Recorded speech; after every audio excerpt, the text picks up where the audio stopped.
your body produces its own morphine. Right now, as you rest, your cells are manufacturing painkillers, antibiotics, and anti-cancer compounds that pharmaceutical companies spend billions trying to replicate. Your gut contains a chemical factory run by trillions of microorganisms.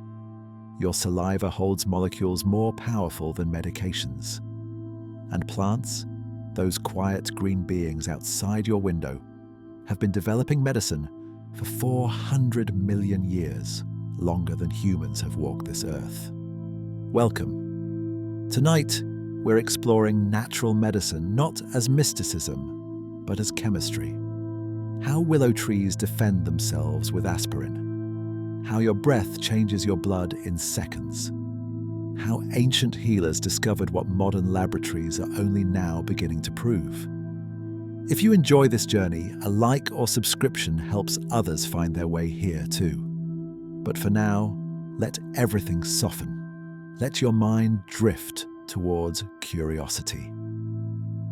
And let's begin. Plants invented chemical warfare long before humans existed. 400 million years ago, when the first green shoots pushed through primordial mud, they faced a problem. They couldn't run from predators, couldn't fight back with teeth or claws.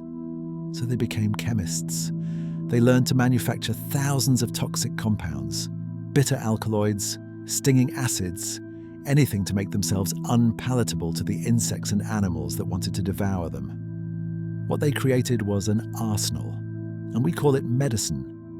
Consider aspirin. You've probably taken it.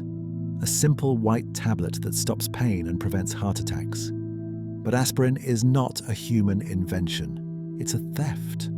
Willow trees produce salicylic acid in their bark to defend against fungal infections and insect damage. For thousands of years, humans noticed that chewing willow bark eased pain and fever. They didn't know why. The tree was protecting itself. You were borrowing its shield. The same plant can kill you or cure you, depending on nothing more than quantity. Foxglove, a tall flower with purple blooms shaped like thimbles, is deadly.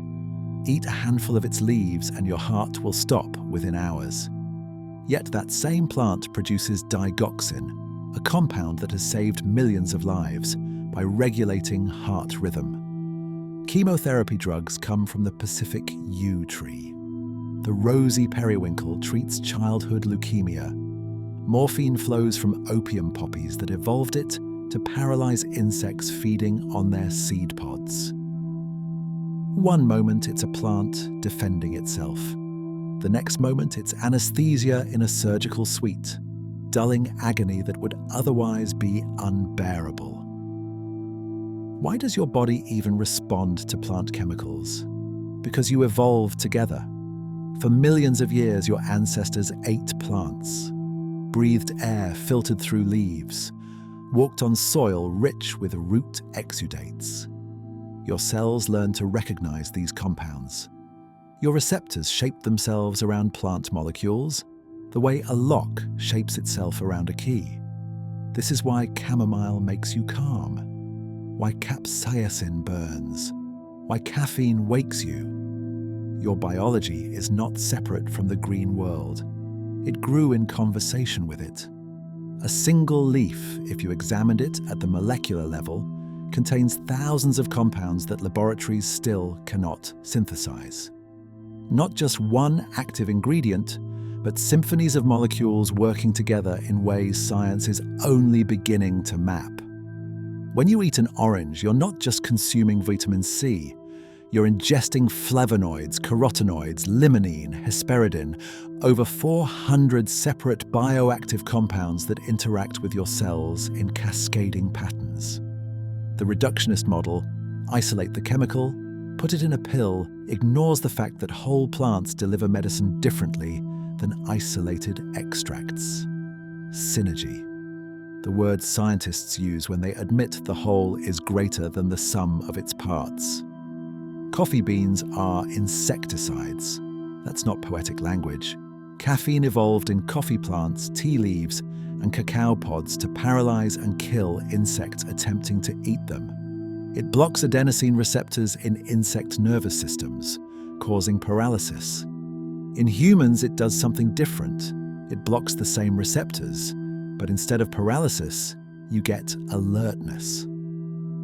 Energy. The compound didn't change, your body just interprets it through a different lens. Every morning, millions of people drink insecticide and call it breakfast. And it works. Beneath the soil, plants are not silent and isolated. They communicate. Through fungal networks called mycorrhizae, trees and plants share resources. When one tree is attacked by insects, it sends chemical signals through this underground web. Neighboring trees receive the warning and begin producing defensive compounds before the insects arrive. Some of these compounds, terpenes and phenols and alkaloids, are the same ones humans harvest as medicine. When you smell rosemary or sage, you're detecting their chemical alarm system. When you consume turmeric or ginger, you're benefiting from roots that learn to protect themselves through chemistry. The smell of cut grass is a distress signal. That fresh green scent you associate with summer mornings is a blend of compounds the grass releases when its cells are torn open. Green leaf volatiles. They attract predators of the insects that might be chewing the grass. They warn nearby plants to brace for damage. That smell is not peace. It's chemical warfare broadcast into the air. You just happen to find it pleasant. Opium poppies produce morphine not for human relief, but to stop beetles and aphids from feeding on their seed pods. The morphine binds to opioid receptors in insect nervous systems and immobilizes them. Humans have those same receptors, ancient parts of our pain processing system. When morphine from a poppy enters your bloodstream, it docks into those receptors and tells your brain the pain has stopped. The plant doesn't care about your suffering. It's defending its seeds. But the chemistry is so perfectly matched to your biology that it becomes the most powerful painkiller the world has ever known. Plants are not benevolent healers.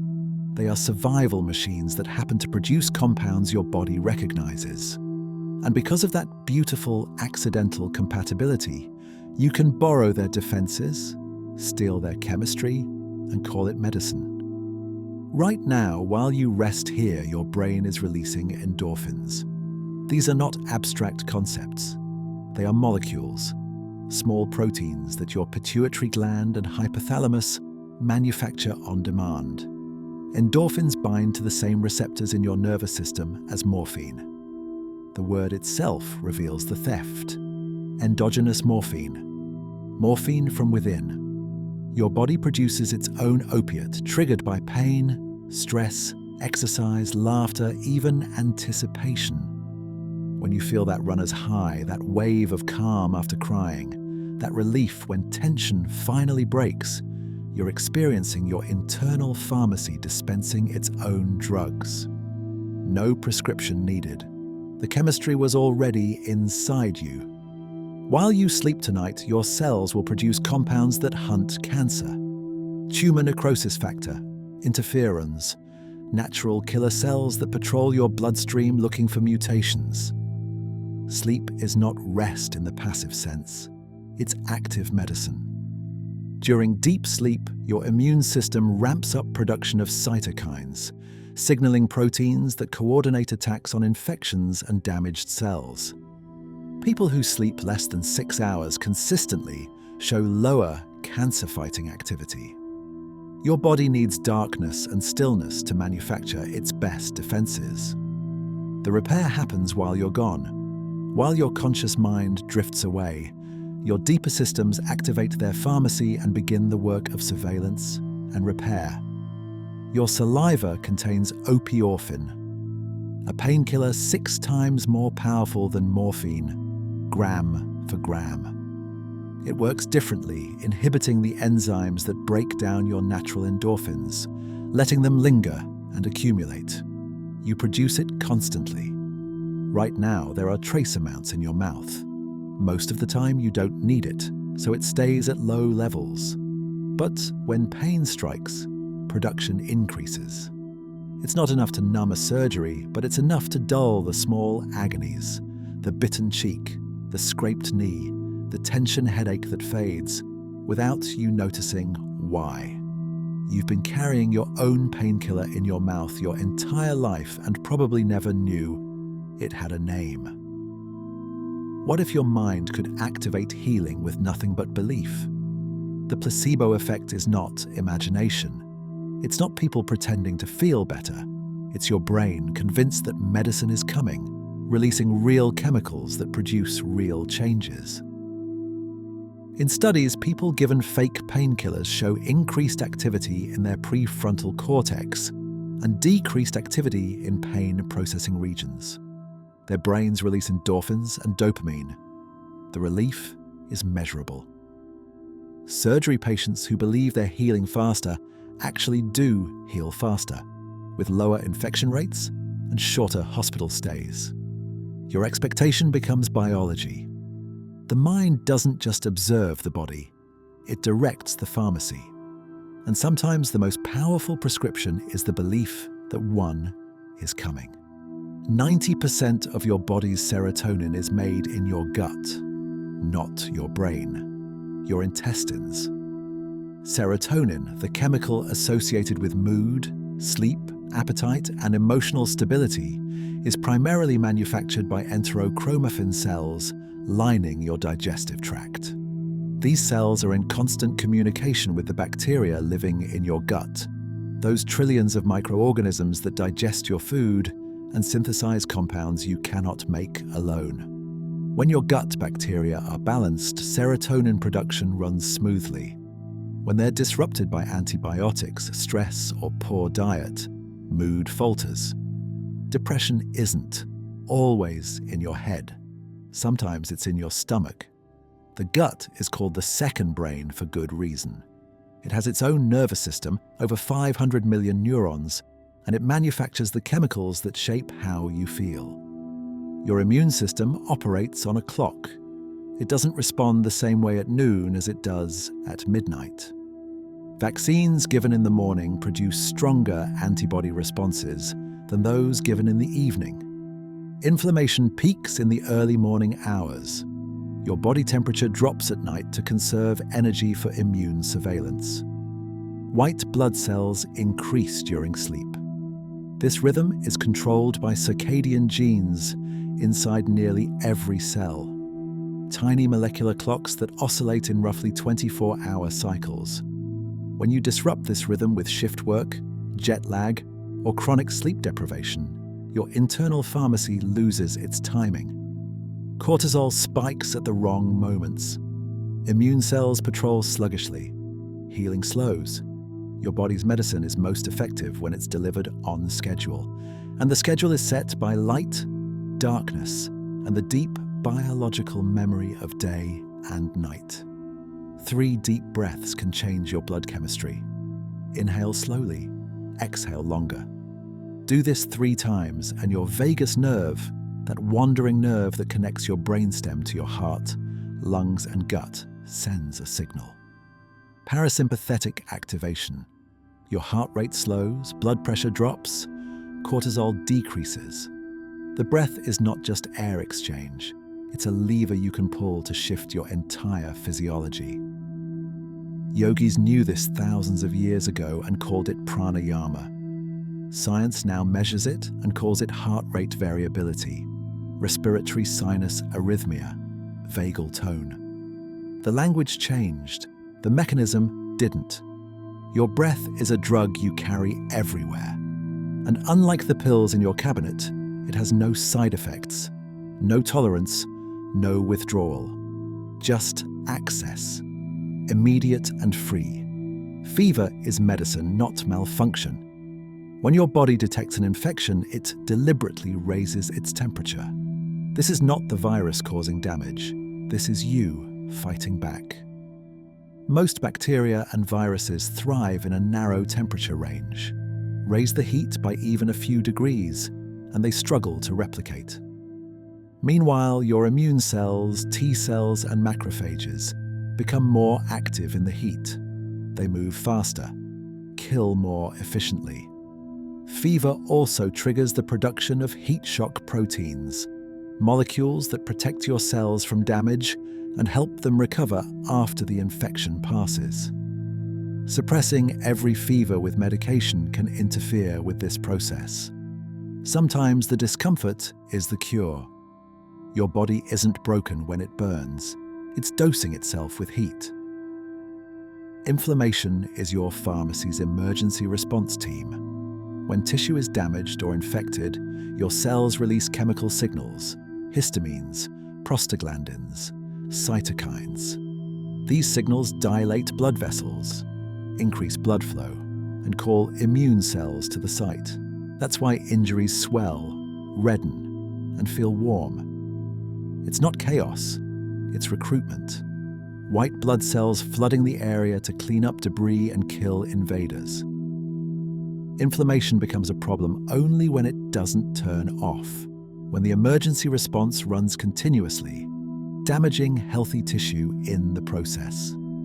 Chronic inflammation is linked to heart disease, diabetes, autoimmune conditions. But acute inflammation, the kind that swells your ankle when you twist it, is medicine in motion. Your body sending its forces exactly where they're needed. Your skin produces its own antibiotics. Dermcidin, cathelicidin, small antimicrobial peptides secreted by sweat glands and skin cells that kill bacteria, fungi, and some viruses on contact. This invisible shield operates constantly, even when you're not aware of any threat. It's why your skin, despite being exposed to countless microbes every day, rarely becomes infected. When you do get a cut and it doesn't turn septic, thank your skin's pharmacy. It's already been treating the wound before you even noticed it was there. And if you've ever wondered why sweat smells different when you're stressed, it's because fear and anxiety change the chemistry of what you secrete. Stress sweat contains more proteins and lipids that bacteria feed on. Even your fear has a scent. Even your sweat has a purpose.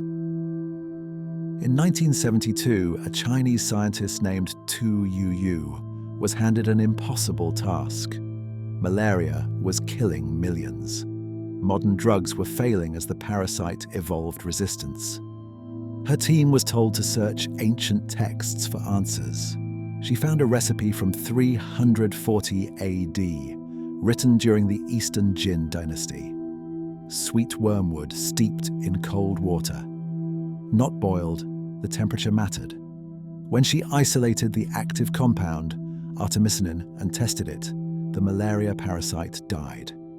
That ancient preparation, preserved for 16 centuries in dusty medical manuscripts, became the foundation of modern anti-malarial therapy. Tu Youyou won the Nobel Prize in 2015. The Chinese herbalist who wrote that recipe never knew his name would echo through time, but he understood the plant. And he was right. Turmeric is not subtle. It stains everything it touches a deep, unyielding yellow. For thousands of years, Ayurvedic practitioners in India used it for inflammation, wounds, and digestive ailments. Western scientists dismissed it as folklore. Then laboratories began testing curcumin, turmeric's active compound, and discovered it crosses the blood-brain barrier, reduces inflammatory markers, interferes with cancer cell growth, and protects neurons from oxidative damage. The mechanisms were complex, but the outcome was simple. The ancient doctors were correct. They didn't have microscopes or peer-reviewed journals. They had observation, repetition, and centuries of accumulated results. That was enough. Honey on wounds sounds like superstition. Ancient Egyptians did it. So did Greek physicians, Roman soldiers, and medieval European healers. For most of modern medical history, it was ignored in favor of antiseptics and antibiotics. Then hospitals began encountering drug-resistant infections. MRSA, Pseudomonas, bacteria that shrugged off every pharmaceutical weapon. Researchers, desperate, revisited honey. Medical-grade honey, specifically Manuka honey from New Zealand, kills bacteria through multiple mechanisms. High sugar content draws water from bacterial cells. Low pH creates an acidic environment. Hydrogen peroxide released slowly acts as a disinfectant, and antimicrobial peptides called defensins disrupt bacterial membranes. Honey doesn't just work. It works better than some antibiotics for certain wound types. The ancient Egyptians weren't primitive. They were empirical scientists, working without labs. Indigenous peoples of the Pacific Northwest have been using turkey tail mushrooms for immune support for over 2,000 years. They brewed it into teas, dried it for storage, passed the knowledge through generations. In the 1960s, Japanese researchers isolated polysaccharide K from turkey tail and found it stimulates immune cells, enhances natural killer cell activity, and improves outcomes in cancer patients undergoing chemotherapy. It's now an approved cancer treatment in Japan, prescribed alongside conventional therapy. The mushroom didn't change. The willingness to listen did. Fasting is older than agriculture. Every major religion incorporates it. Hindus fast on certain lunar days. Muslims fast during Ramadan. Christians observe Lent. Jews fast on Yom Kippur. For most of modern history, medicine treated fasting as deprivation, even danger. Then in 2016, Yoshinori Osumi won the Nobel Prize for discovering autophagy, the process by which cells break down and recycle their own damaged components during nutrient scarcity. Fasting triggers autophagy. It's not starvation, it's cellular cleaning. Your body, denied external fuel, begins digesting its internal trash. Misfolded proteins, damaged organelles, precancerous cells. Religious communities weren't punishing the body. They were renewing it. Before aspirin was synthesized in a laboratory, there was willow bark tea. Native American tribes chewed it for pain. Ancient Sumerians recorded its use on clay tablets 4,000 years ago. Hippocrates prescribed it in ancient Greece. The active compound, salicin, converts to salicylic acid in your body. The same mechanism as modern aspirin, but slower, gentler, with less gastric bleeding. When biochemists created acetylsalicylic acid in 1899, they weren't inventing a drug. They were refining one that had been in use since humans first noticed trees could ease suffering. Garlic hung in doorways across medieval Europe. People believed it warded off plague, evil spirits, and vampires. The supernatural explanations were wrong. The practice wasn't. Garlic releases allicin when crushed, a sulfur compound that kills bacteria, fungi, and some viruses on contact. It's why garlic breath lingers, why your hands smell after chopping it, why it burns when rubbed on skin. When plague swept through Europe, those hanging garlic cloves were releasing antimicrobial vapor into the air. Not enough to stop the Black Death, but enough to reduce airborne bacterial load in enclosed spaces. The folklore had a chemical foundation. They didn't understand microbiology, but they understood survival. Sailors on long voyages used to die from scurvy. Their gums bled, teeth fell out, old wounds reopened. In 1747, a British naval surgeon named James Lind conducted one of the first clinical trials. He gave different groups of sailors different treatments: cider, vinegar, seawater, citrus fruits. Only the citrus group recovered. It took the British Navy 40 years to implement the findings. But centuries before Lind, indigenous peoples in cold climates were already preventing scurvy. The Inuit ate raw seal liver and fermented whale skin, both rich in vitamin C. Native Americans brewed pine needle tea. They didn't know the chemical was ascorbic acid. They knew the cure. Ginger has been given to pregnant women for nausea for over 2,000. Years in Chinese and Indian medicine. Modern obstetrics warned against it for decades, fearing unknown effects on the fetus. Then controlled studies showed ginger reduces nausea and vomiting in pregnancy as effectively as vitamin B6, with no adverse outcomes. The mechanism is now understood. Gingerols and shogaols block serotonin receptors in the gut that trigger nausea. Traditional midwives weren't guessing. They were documenting what worked across thousands of pregnancies. Science caught up late, but arrived at the same place. Bone broth simmered for hours until the bones softened and the liquid turned gelatinous. Jewish grandmothers called it penicillin. Chinese medicine called it a foundational tonic. Modern nutritionists dismissed it as placebo, just expensive water with some minerals. Then research on gut health revealed that collagen, gelatin, and amino acids like glycine and proline from slow-cooked bones help repair intestinal lining, reduce inflammation, and support the mucosal barrier that keeps toxins out of your bloodstream. Leaky gut syndrome, once considered fringe medicine, is now recognized as increased intestinal permeability. And bone broth, that ancient kitchen staple, addresses it directly. The grandmothers were right. Again, you are outnumbered. For every single cell that carries your DNA, there are 10 microbial cells living on and inside you. Bacteria, fungi, archaea, viruses. They coat your skin, line your intestines, colonize your mouth, lungs, and every warm crevice of your body. You think of yourself as one organism. You are an ecosystem, a walking forest. And the creatures living in that forest are manufacturing molecules you cannot produce alone. What if your thoughts aren't entirely your own? The bacteria in your gut produce neurotransmitters: dopamine, serotonin, GABA. These chemicals travel through your bloodstream and cross into your brain, influencing mood, anxiety, and decision-making. Studies on mice show that transplanting gut bacteria from anxious mice into calm mice makes the calm mice anxious. The reverse also works. Change the microbiome, change the behavior. In humans, the link is harder to prove, but the mechanisms exist. Your gut bacteria communicates with your brain through the vagus nerve, through immune signals, through the very chemicals that shape how you feel. When you crave certain foods, is it you wanting them, or the bacteria that thrive on those nutrients sending signals to ensure their survival?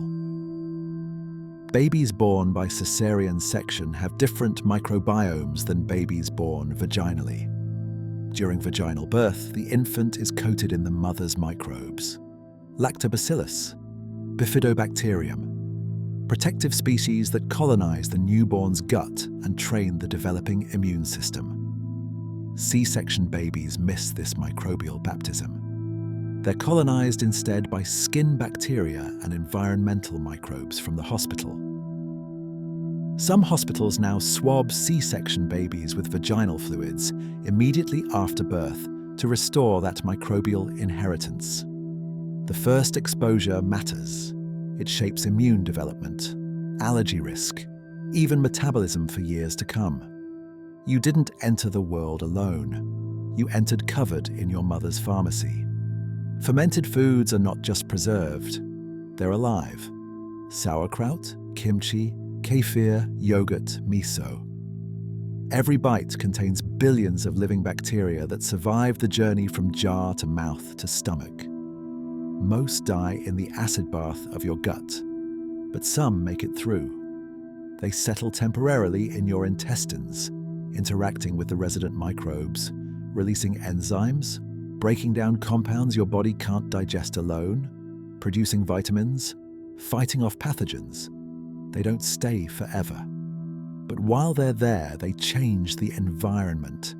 They shift the balance. Ancient cultures fermented food to preserve it. Accidentally, they created medicine. And they ate it daily without knowing they were dosing themselves with living organisms. Fiber isn't food for you, it's food for them. Your human cells can't break down cellulose, inulin, resistant starch, or pectin. You lack the enzymes. But your gut bacteria thrive on these compounds.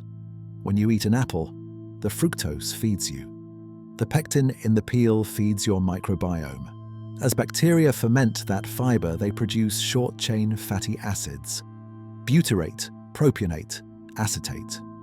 These molecules do remarkable things. Butyrate fuels the cells lining your colon, reduces inflammation, and may protect against colon cancer.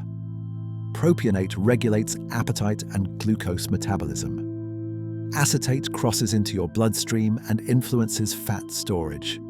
When you eat fiber, you're not just filling your stomach. You're cultivating a population that pays you back in chemistry. Antibiotics save lives. They also devastate ecosystems. A single course of broad-spectrum antibiotics can wipe out entire species in your gut microbiome. Some never return. The diversity collapses. Opportunistic species that survive the chemical assault overgrow. C. difficile, a bacteria normally kept in check by competition, can bloom into a life-threatening infection after antibiotics clear its rivals. The damage can last for months, even years. Your microbiome is resilient, but not infinitely so. Every course of antibiotics is a forest fire, sometimes necessary, always destructive. And the long-term consequences linked to obesity, autoimmune disease, allergies, are only beginning to be mapped. Your microbiome weighs between 2 and 3 pounds. If you scooped out all the bacteria in your gut and put them on a scale, they'd weigh as much as your brain. This is not a minor passenger. It's an organ, one that you don't grow yourself but acquire from the world. It has its own genome, the microbiome genome, which contains millions of genes compared to your 20,000. Those genes code for enzymes that break down plant fibers, synthesize vitamins like K and B12, metabolize drugs, and produce compounds that regulate your immune system. You are genetically outnumbered in your own body. And that's not a weakness, it's an alliance. Soil bacteria improve your immune system. Children who grow up on farms have lower rates of asthma and allergies than children raised in sterile urban environments. The reason is microbial exposure. Dirt contains bacteria that challenge the immune system in small, manageable ways, training it to distinguish real threats from harmless substances like pollen or pet dander. The hygiene hypothesis suggests that modern cleanliness has deprived immune systems of this education. Without exposure to diverse microbes, the immune system stays hypersensitive, attacking things that shouldn't trigger alarm. This doesn't mean you should stop washing your hands. It means soil, animals, and outdoor environments offer something your immune system needs. Microbial diversity. Kimchi, sauerkraut, and yogurt are ancient probiotic medicines. The word probiotic is modern, the practice is not. Koreans have been fermenting cabbage for thousands of years. Germans perfected sauerkraut. Central Asians cultured milk into kefir. These weren't culinary accidents. Fermented foods kept people alive through winters when fresh vegetables disappeared. They prevented scurvy, improved digestion, boosted immunity during plagues when no one understood why. The bacteria in these foods, Lactobacillus plantarum, Lactobacillus brevis, Leuconostoc, produce lactic acid that preserves the food and creates an environment hostile to pathogens. Eating fermented foods daily wasn't tradition. It was survival medicine passed down through generations who noticed that those who ate it stayed healthier. Inside you right now, bacteria are synthesizing vitamins. Vitamin K, essential for blood clotting. B vitamins, critical for energy metabolism. You don't consume enough of these from food alone. You rely on your microbiome to produce them. When your gut bacteria are thriving, You don't think about it. The vitamins just appear in your bloodstream. But when your microbiome is disrupted, deficiencies can emerge even if your diet hasn't changed. You are not just what you eat. You are what your bacteria make from what you eat. They're working right now, in the darkness of your intestines, converting fiber into fuel, toxins into harmless waste, and raw materials into the molecules that keep you alive. Blueberries stain your fingers purple because they're packed with anthocyanins, pigment molecules that happen to cross the blood-brain barrier. Once inside your brain, they accumulate in regions responsible for learning and memory. Studies on aging rats show that blueberry supplementation reverses memory decline. The rats navigate mazes faster. Recall improves. Brain cells grow new connections. In humans, older adults who consume blueberries daily for 12 weeks show measurable improvements in memory tests. The effect isn't dramatic, not a cure for dementia. But it's real, verifiable. A handful of berries rewiring neural pathways while you sleep. Dark chocolate dilates your blood vessels better than some prescription medications. The flavonols in cacao trigger endothelial cells lining your arteries to release nitric oxide, a signaling molecule that tells smooth muscle to relax. Blood vessels widen. Blood pressure drops. In clinical trials, people eating high flavanol chocolate daily for 2 weeks show improved flow-mediated dilation, the medical term for how well arteries expand. The effect rivals some blood pressure drugs. But there's a threshold. Milk chocolate won't work. The processing destroys most flavanols. You need dark, minimally processed cacao, 70% or higher. And the sugar content still matters. Medicine and candy live on the same shelf, separated only by dose and intention. Crush a clove of garlic and wait 10 minutes. During that wait, enzymes convert alliin into allicin, the sulfur compound responsible for garlic's smell, taste, and antimicrobial power. Allicin disrupts bacterial cell walls, interferes with fungal growth. Some studies suggest it inhibits viral replication. But here's the trick. Allicin is unstable. It degrades with heat. If you throw whole garlic into a hot pan, you get flavor but minimal medicinal effect. Crushed raw garlic, or crushed then briefly cooked, preserves the compound. Traditional recipes that call for raw garlic in aioli or salsa weren't just about taste. They were preserving the medicine in the bulb. Green tea contains L-theanine, an amino acid that crosses the blood-brain barrier within 30 minutes of consumption. Once there, it increases alpha wave activity in your brain, the same brainwave pattern associated with relaxed alertness. Simultaneously, it modulates dopamine and serotonin levels. The result is focus without jitters, calm without drowsiness. Buddhist monks drank it during long meditation sessions for this exact effect. They didn't know the neurochemistry. They knew the state it induced. L-theanine also blunts the anxiety spike from caffeine, which is why green tea feels different from coffee, despite containing stimulants. The plant packages its own antidote. Pomegranate juice outperformed some pharmaceutical drugs in studies measuring arterial health.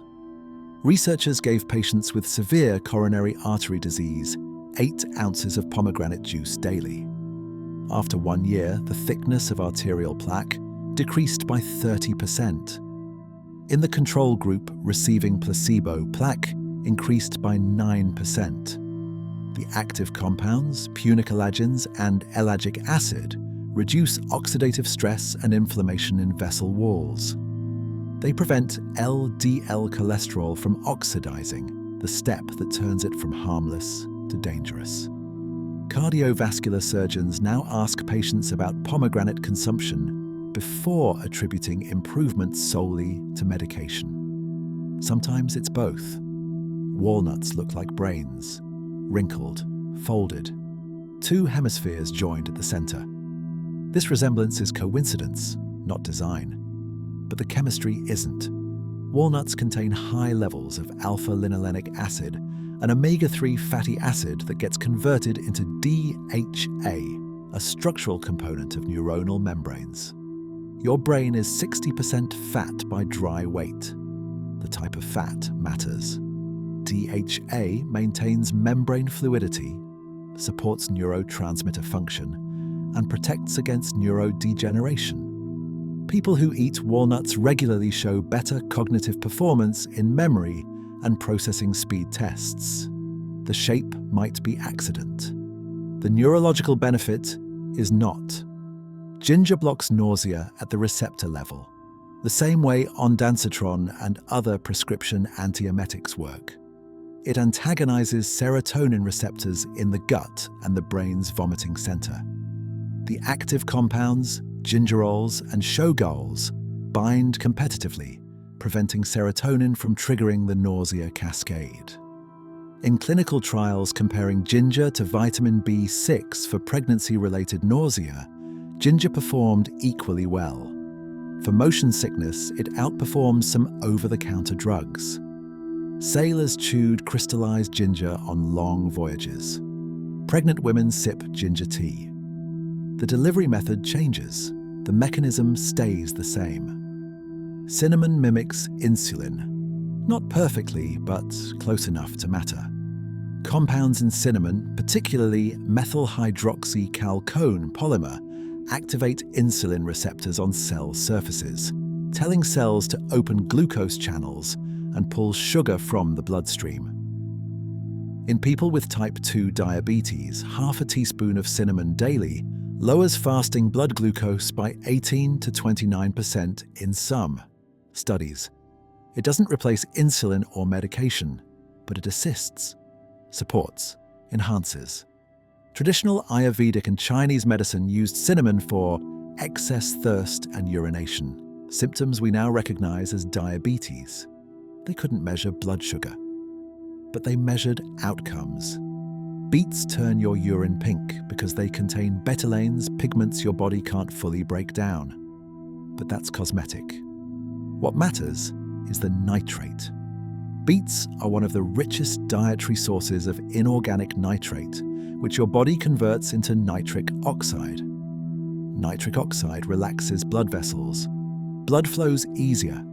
Oxygen delivery improves.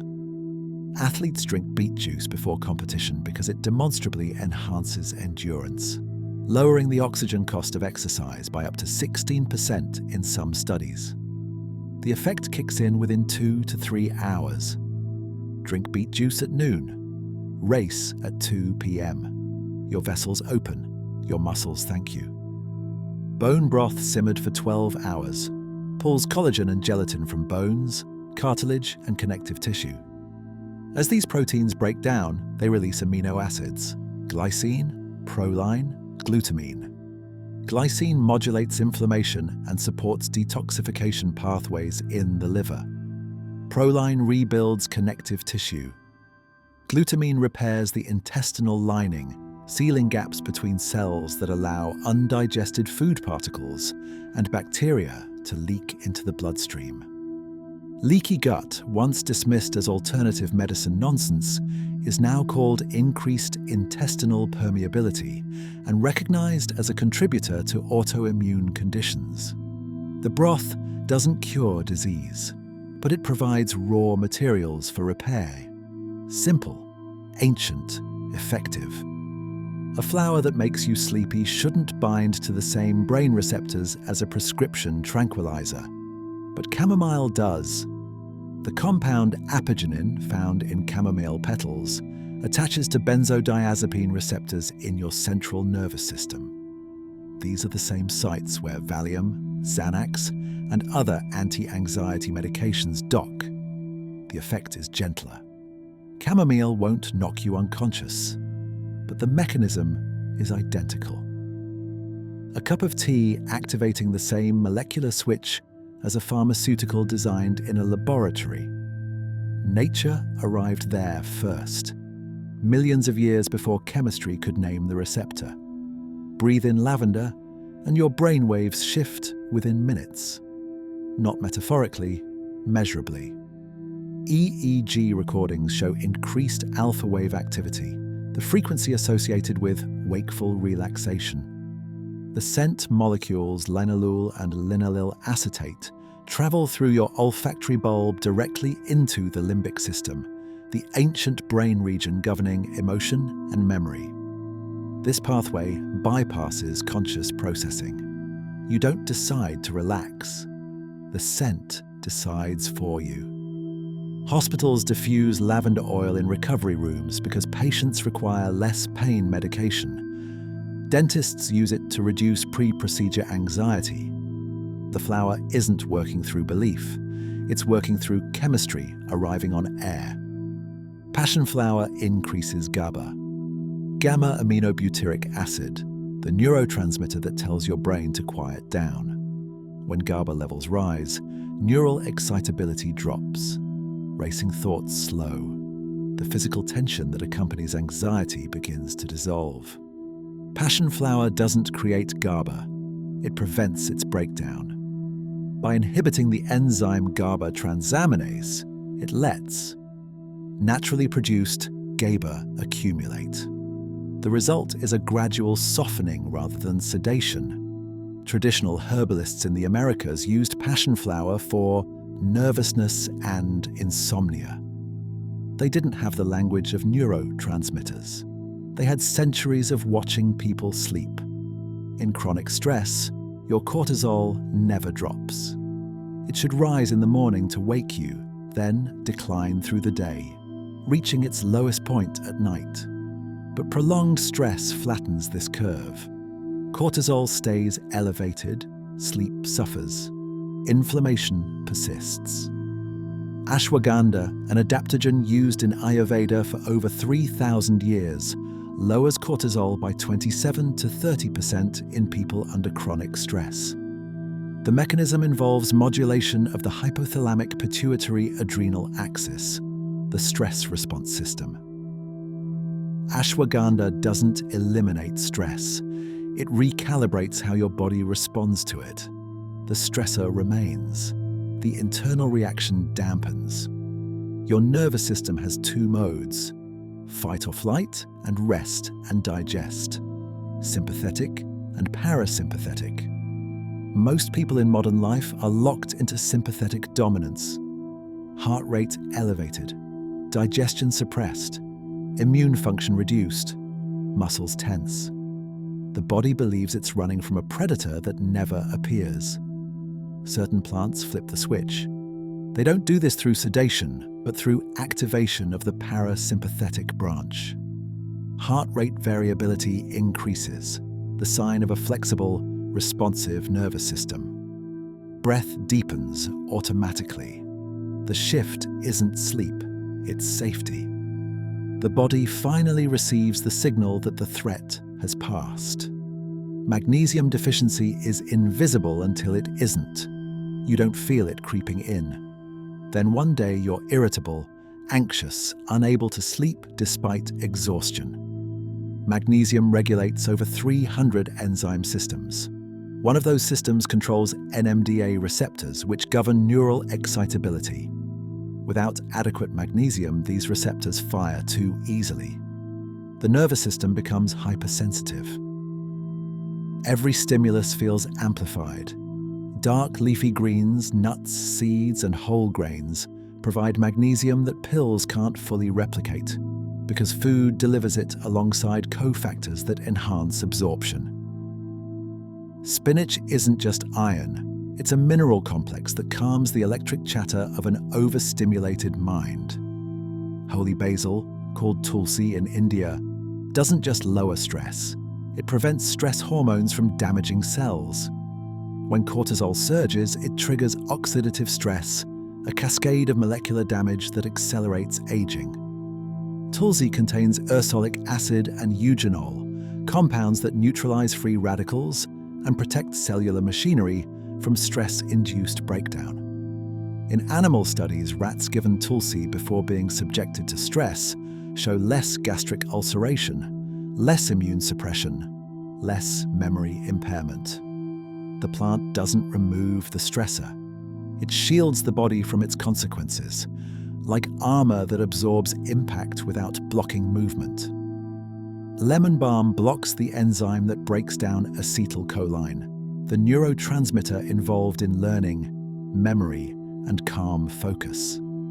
By inhibiting acetylcholinesterase, lemon balm allows acetylcholine to linger in synapses, extending its effects. This is the same mechanism used by some Alzheimer's medications. The difference is dose and duration. Lemon balm's effect is temporary, mild, and comes with the taste of citrus and mint. In controlled trials, people given lemon balm extract report improved mood and reduced anxiety within hours. The plant has been cultivated in monastery gardens for over 2,000 years, grown by monks who needed mental clarity without agitation. Walk into a forest and the air itself contains medicine. Phytoncides, volatile organic compounds released by trees, particularly conifers, have measurable effects on human physiology. Breathing them in reduces cortisol, lowers blood pressure, and increases natural killer cell activity, part of your immune system's cancer surveillance. Japanese researchers coined the term forest bathing and conducted rigorous studies. Urban dwellers brought into forests show immediate drops in stress markers compared to those walking through cities. The trees aren't doing this for you. They're communicating with each other, defending against insects and disease. You're just close enough to overhear the conversation and benefit from it. Rhodiola grows in extreme cold, high altitudes, environments where most plants die. To survive, it produces salidroside and rosavin, compounds that protect its cells from oxidative damage caused by harsh conditions. When you consume rhodiola, those same protective compounds enter your system. They don't just reduce perceived stress, they prevent the cellular damage stress causes. In studies on fatigued medical students during exams, rhodiola improves mental performance while reducing the biomarkers of burnout. The plant evolved to withstand hostile environments. You borrow its resilience. Willow trees weep salicin. The compound seeps from their bark, a chemical shield against fungal invasion. When you consume it, your liver converts salicin into salicylic acid, the same active ingredient chemists later synthesized as aspirin. But willow bark delivers it differently. Slower release, longer duration. And crucially, without the gastric bleeding that plagues synthetic aspirin users. The dose matters. Too little does nothing. Too much irritates the gut anyway. But in the narrow therapeutic window, willow provides what its chemical descendant promises, with gentler consequences. The tree never intended to ease your headache. You discovered its defense mechanism worked on human pain. Capsaicin burns because it's supposed to. Chili peppers evolved this molecule to stop mammals from eating them while allowing birds, immune to capsaicin, to spread seeds far and wide. When capsaicin touches your tongue, it activates TRPV1 receptors, pain sensors that normally respond to dangerous heat. Your brain receives the signal, burning. But there's no fire. The confusion is deliberate. With repeated exposure, capsaicin depletes substance P, the neurotransmitter that carries pain signals from nerves to brain. Deplete it completely, and the nerve goes quiet.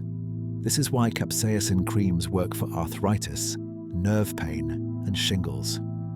First application burns, second burns less. By the 10th, the pain pathway has exhausted its ammunition. Silence replaces sensation. Boswellia trees grow in the harshest deserts of India, Somalia, and the Arabian Peninsula. To survive, they produce a sticky resin that seals wounds when branches crack under heat and wind. That resin contains boswellic acids, molecules that shut down 5-lipoxygenase, an enzyme responsible for producing inflammatory leukotrienes. These leukotrienes trigger the swelling, heat, and pain you feel in inflamed joints. Modern anti-inflammatory drugs attack the same enzyme but often damage the stomach lining as collateral. Boswellia achieves similar inhibition with minimal gastric impact. The tree evolved the resin for self-repair. Humans apply it to knees, hips, and spines ravaged by arthritis. Arnica grows above 8,000 feet in alpine meadows where thin air and cold winds would kill most flowers. Its yellow blooms contain helenoline, a compound that accelerates the breakdown of trapped blood beneath the skin. When you bruise, capillaries rupture. Blood pools. Inflammation swells the area. Helenoline speeds the removal of that pooled blood while suppressing the inflammatory cascade. Applied topically within hours of injury, arnica visibly reduces bruise size and duration. Athletes use it. Surgeons recommend it post-operation. The flower survives extreme altitude by healing itself quickly. You borrow that speed. Clove oil numbs on contact. Eugenol, its primary component, penetrates nerve membranes and interrupts pain signal transmission. Dentists used it for centuries before anesthetics existed, packing infected teeth with clove-soaked cotton. The numbing effect is immediate, profound, and temporary. Eugenol also kills bacteria, which is why clove works doubly well for dental pain, addressing both the infection and the agony it causes. The sensation is peculiar. First, a sharp medicinal taste, then warmth spreading through the gum. Finally, absence. The tooth still aches somewhere deep in your awareness, but the signal can't reach the surface. Numbness like a blanket thrown over fire. Devil's claw earns its name from the hooked fruit that latches onto animals, forcing them to carry seeds across the African desert. But the root, buried deep in Kalahari sand, holds harpagicides, bitter compounds that rival ibuprofen in clinical trials for osteoarthritis pain. Patients taking Devil's Claw report reduced pain scores equivalent to those on conventional NSAIDs, with fewer gastrointestinal side effects. The plant survives drought by storing water and anti-inflammatory compounds in tuberous roots that can weigh over 10 pounds. You're excavating survival chemistry forged in one of Earth's driest places. Turmeric stains everything gold: fingers, cutting boards, fabric. The pigment is curcumin, and it does more than color curry. Curcumin interferes with NF-κB, a protein complex that regulates inflammatory gene expression. When NF-κB activates, your cells churn out cytokines, the chemical messengers of inflammation. Curcumin interrupts that activation, reducing the cascade before it begins. The challenge is absorption. Curcumin alone passes through your gut largely unabsorbed. But combine it with black pepper, which contains piperine, and bioavailability increases 2,000-fold. The combination isn't accidental. Cultures that use turmeric heavily also use black pepper liberally. They stumbled into synergy. Peppermint oil applied to temples stops headaches as effectively as acetaminophen in head-to-head comparisons. The active compound, menthol, triggers cold receptors on your skin. The brain interprets this as cooling, even though tissue temperature doesn't change. This cold signal competes with pain signals, a phenomenon called gate control theory. Your nervous system can only process so much information at once. Flood it with cooling sensations and pain signals, get suppressed, crowded out by the menthol's insistence that everything is cold and fine. The headache persists in one sense, but your awareness of it diminishes, overwhelmed by the phantom chill spreading across your forehead. Cannabis produces cannabinoids to deter insects and herbivores. THC and CBD, the plant's most famous compounds, happen to fit perfectly into receptors throughout your body, the endocannabinoid system. These receptors exist not because of cannabis, but because you produce your own cannabinoids, anandamide and 2-AG, which regulate pain, mood, appetite, and memory. When plant cannabinoids flood these receptors, they amplify or modulate the signals your body already generates. Pain doesn't vanish. It loses urgency. The sensation remains, but the suffering around it softens. This distinction matters. Cannabis changes your relationship with pain, not the pain itself. Pain is not purely physical. Context reshapes it. Soldiers wounded in battle report less pain than civilians with identical injuries. Athletes tolerate agony during competition that would be unbearable in other settings. Your brain constantly evaluates threat level, meaning, and expectation before deciding how much pain to broadcast. This is why placebo painkillers work, why distraction reduces suffering, why fear amplifies every sensation. Natural analgesics tap into this system, offering your brain chemical reasons to down-regulate the alarm. They don't erase the signal. They give your nervous system permission to quiet it. White blood cells patrol your body like sentries on endless watch. Echinacea makes them move faster. The polysaccharides and alkylamides in echinacea root don't create new immune cells. They activate the ones already present, increasing their speed and aggression. Macrophages, the white blood cells that engulf bacteria and debris, become more mobile. Natural killer cells hunt infected cells with heightened precision. The effect peaks around 3 hours after consumption, then gradually fades. Echinacea doesn't prevent infection. It accelerates the response when infection arrives, shortening the window between invasion and counterattack. Elderberries disable viruses before they can hijack your cells. Viruses work by attaching to cell surfaces, injecting genetic material, and commandeering cellular machinery to replicate. Elderberry compounds, particularly anthocyanins, coat viral surface proteins, making them unable to bind. The virus remains intact, but functionally blind, drifting through your bloodstream, unable to find entry. In controlled trials, people taking elderberry extract during flu season show reduced symptom duration and severity. The berry doesn't kill the virus. It renders it irrelevant. Mushrooms train your immune system, not through direct attack, but through education. Beta-glucans, complex sugars found in the cell walls of fungi like shiitake, reishi, and turkey tail, mimic the surface patterns of bacteria and parasites. When immune cells encounter beta-glucans, they practice recognition and response without facing real danger. This rehearsal primes the system.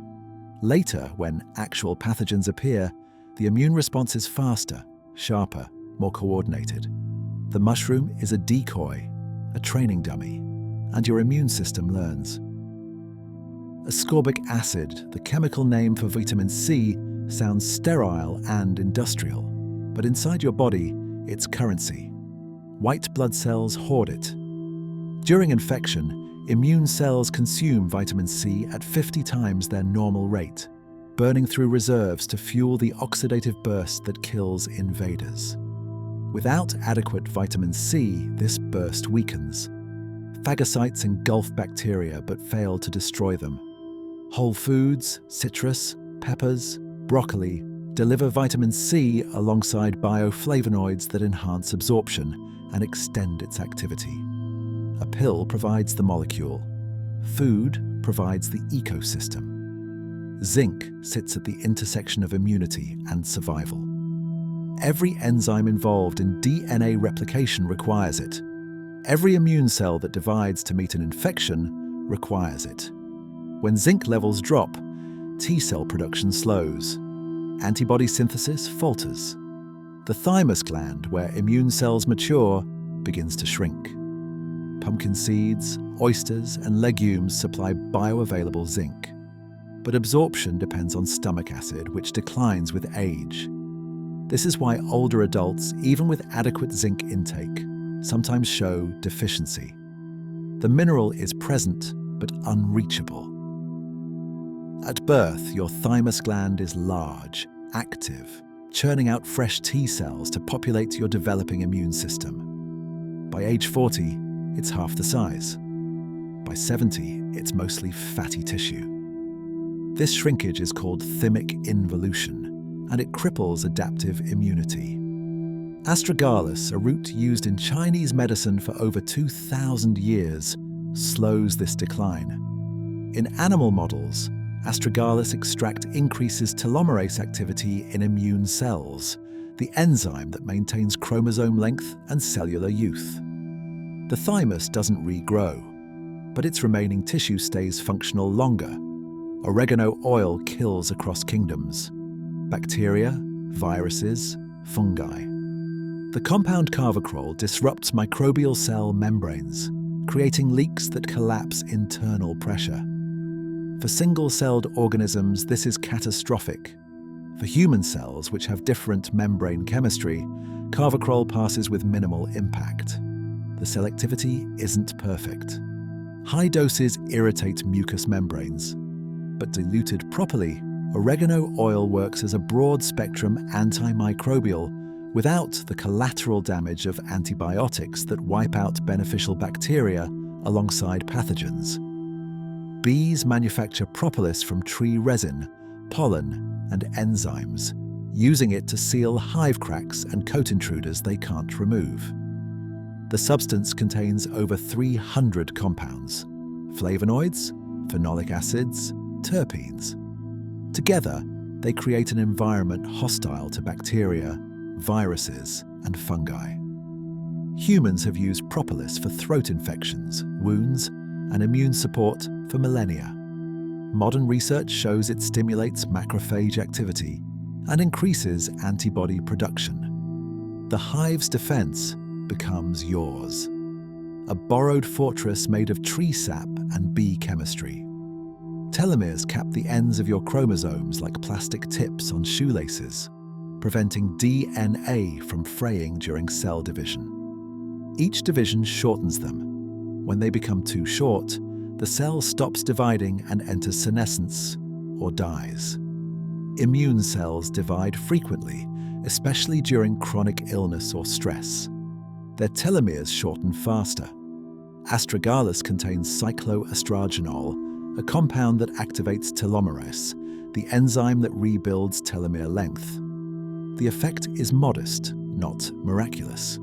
Cells don't become immortal, but they gain a few extra divisions, extending functional lifespan. Colostrum, the thick yellowish milk produced in the first days after birth, is not nutrition, it's immune transfer. Antibodies, immunoglobulins, lactoferrin, growth factors. The mother's immune memory distilled into fluid and passed to the newborn whose own system is naive and untrained. Those first few feedings shape immunity for years.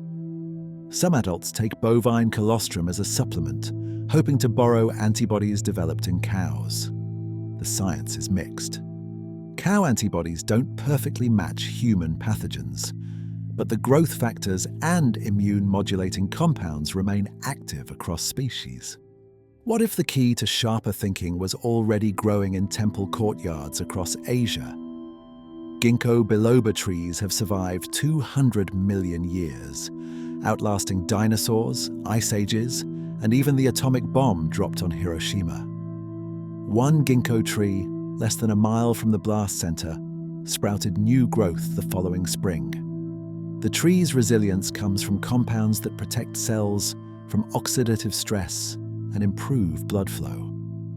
When you take ginkgo, those same compounds dilate cerebral blood vessels within hours. More blood reaches your brain, more oxygen, more glucose. Monks planted ginkgo near meditation halls not for shade, but for the clarity the leaves provided when brewed into tea.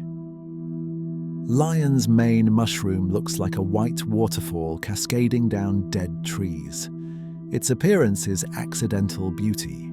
Its chemistry is deliberate survival. To defend against bacteria and compete for resources, the mushroom produces hericenones and arenosines, compounds small enough to cross the blood-brain barrier. Once inside, they trigger production of nerve growth factor, a protein that stimulates neuron repair and growth. In aging brains, neurons lose connections. Lion's mane helps rebuild them. Researchers studying dementia patients found that those consuming lion's mane showed improved cognitive scores compared to placebo. The mushroom doesn't reverse dementia. It slows the erosion. For 3,000 years, Ayurvedic scholars have prescribed bacopa for students and priests needing mental stamina. They called it Brahmi, after Brahma, the Hindu god of creation, because they believed it opened the mind. Modern neuroscience shows bacopa enhances dendritic growth in the hippocampus, the brain region responsible for forming new memories. Dendrites are the branching extensions of neurons where synapses form. More dendrites mean more connections. More connections mean better encoding. People taking bacopa for 12 weeks demonstrate measurable improvements in recall and information retention. The ancient scholars didn't know about dendrites. They knew about results. Rosemary's scent alters memory performance by 75% in controlled environments. Participants sitting in rooms diffused with rosemary essential oil score significantly higher on memory tests than those in unscented rooms. The mechanism involves 1,8-cineol, a compound in rosemary that increases acetylcholine activity, the neurotransmitter critical for learning and memory. The molecule enters through your nose, crosses into the bloodstream via nasal mucosa, and reaches the brain within minutes. Shakespeare wrote, "Rosemary, that's for remembrance." He was describing folk wisdom. Science measured what he observed. Adenosine accumulates in your brain throughout the day. It's a byproduct of neural activity, building gradually as neurons fire. When adenosine binds to its receptors, it triggers drowsiness, signaling the brain to rest. Caffeine is molecularly similar to adenosine, similar enough to fit into the same receptors, but different enough not to activate them. By occupying these receptors, caffeine blocks adenosine from docking. The sleepiness signal never arrives. You're not gaining energy. You're preventing the notification that energy is depleted. The effect lasts 3 to 5 hours. Then receptors clear, and adenosine floods back in. The crash you feel is the accumulated sleep debt, finally making itself heard. Dark cacao contains flavonols that protect neurons from oxidative damage the way antioxidants protect metal from rust. Free radicals, unstable molecules generated during normal metabolism, attack cell membranes and DNA. Over decades, this damage contributes to cognitive decline. Flavonols neutralize free radicals before they strike. They also increase blood flow to the hippocampus and prefrontal cortex, regions governing memory and executive function. The Mayans called chocolate the food of the gods.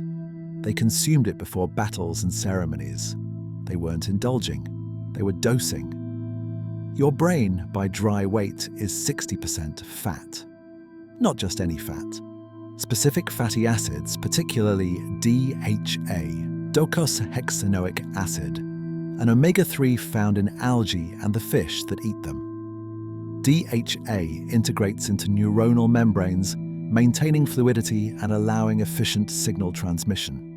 Without adequate DHA, membranes stiffen, signals slow, cognition dulls. The brain can't synthesize DHA effectively. It depends on dietary intake. Every piece of salmon, every walnut, every algae supplement is structural material for the brain you'll have next year. Neurons don't just use fat, They're built from it. Sage leaves crushed and inhaled release volatile oils that inhibit acetylcholinesterase, the enzyme that breaks down acetylcholine. Acetylcholine is essential for attention, learning, and memory. Alzheimer's disease involves a dramatic loss of acetylcholine function. Prescription drugs for Alzheimer's work by inhibiting this same enzyme, extending acetylcholine's presence in synapses. Sage achieves a milder version of the same effect. Ancient Greeks wove sage into crowns for scholars and orators. They noticed something. Modern pharmacology explains what they felt. Gotu kola grows in wetlands across Asia, spreading low across muddy ground. Traditional herbalists call it the fountain of youth and claim it extends lifespan. The science is less dramatic, but still compelling. Gotu kola increases brain-derived neurotrophic factor, BDNF, a protein that supports the survival of existing neurons and encourages growth of new ones. Low BDNF levels correlate with depression, anxiety, and cognitive decline. Raising BDNF, even modestly, improves mood and mental clarity. The plant doesn't make you immortal. It helps your brain maintain itself. Mucuna pruriens, velvet bean, produces L-dopa in its seeds. Not a precursor, not a mimic. Actual L-dopa, the direct building block of dopamine. Your brain converts L-dopa into dopamine within hours of consumption.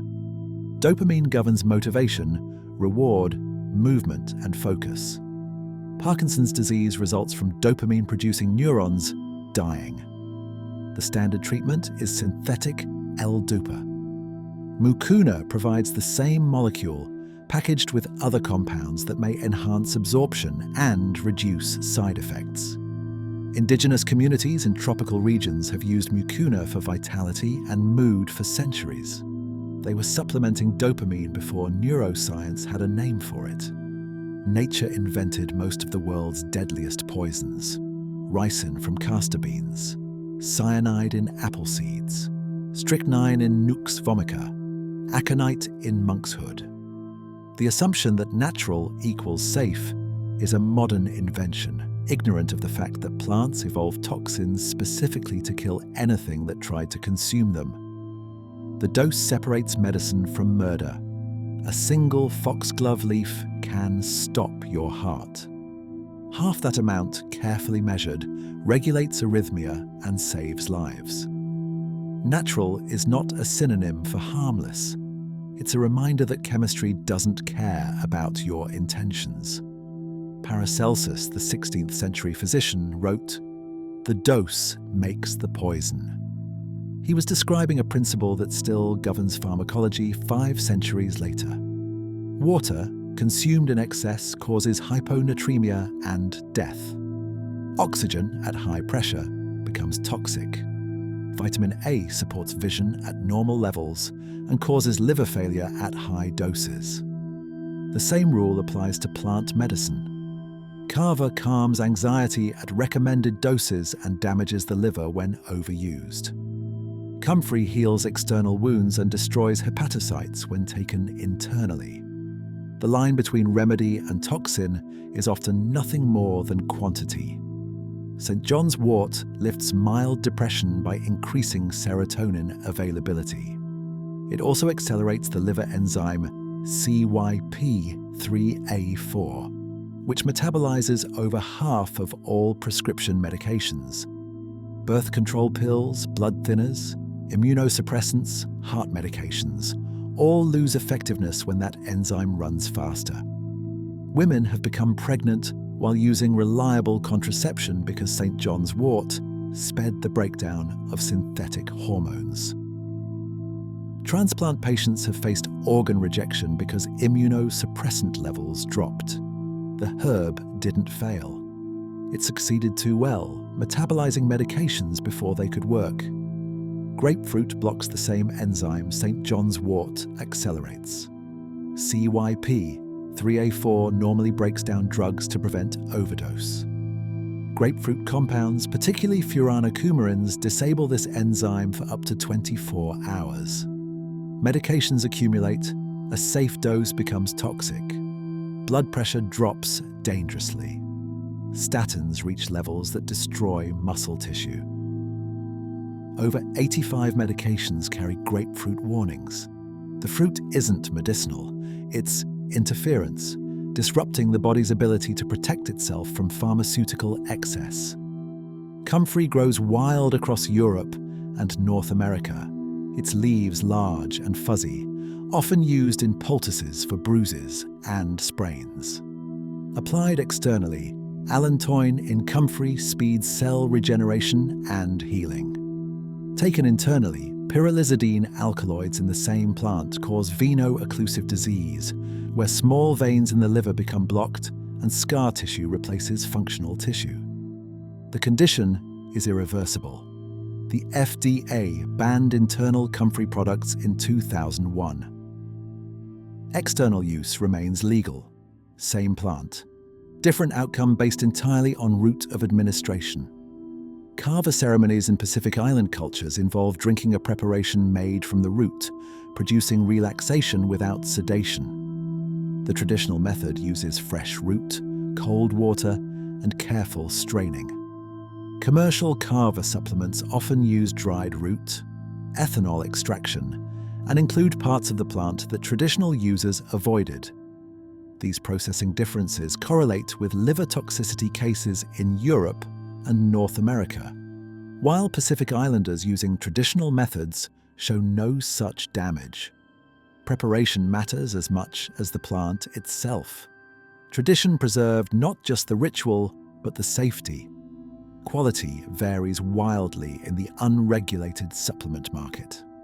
Testing reveals heavy metals in some herbal products: lead, mercury, arsenic. Others contain none of the listed ingredient, just fillers.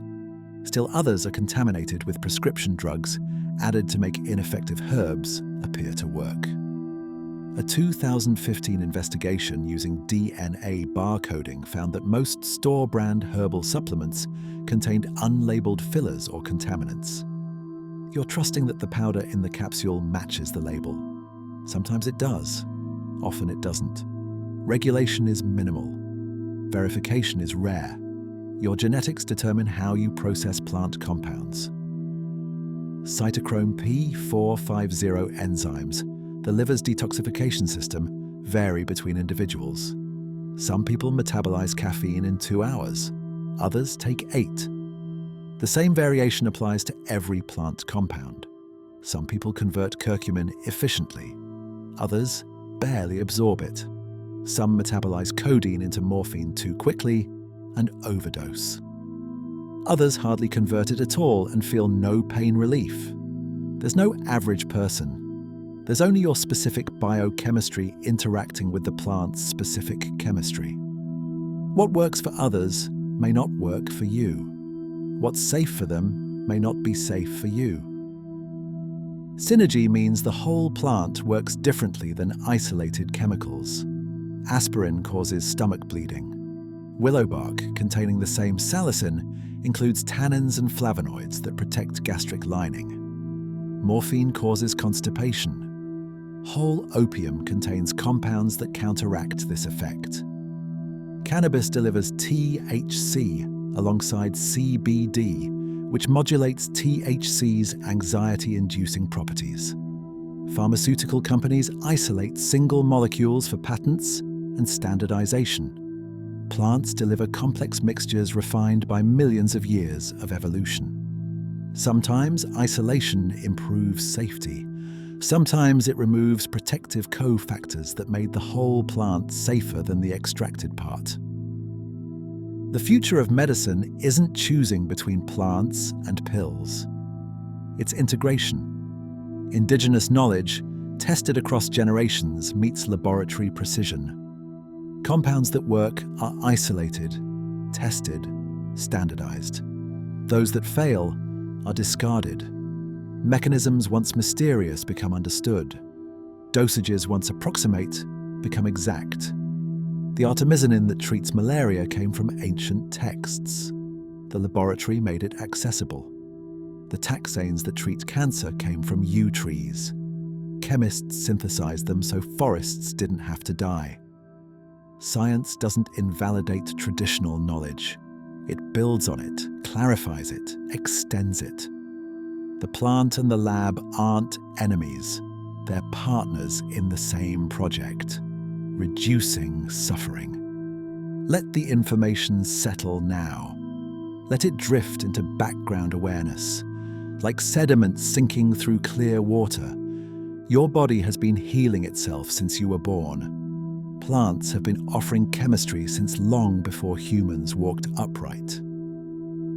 The intersection of these two ancient systems is where medicine lives, not in opposition to science, but in conversation with it. If this exploration brought you something, a like or subscription helps others find this quiet space too. But for now, there's nothing more to understand, nothing more to hold.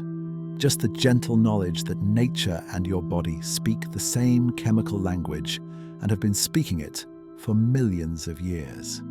Let your breathing slow. Let your thoughts become soft and formless. And let sleep arrive like a tide that's been approaching all along. Rest well.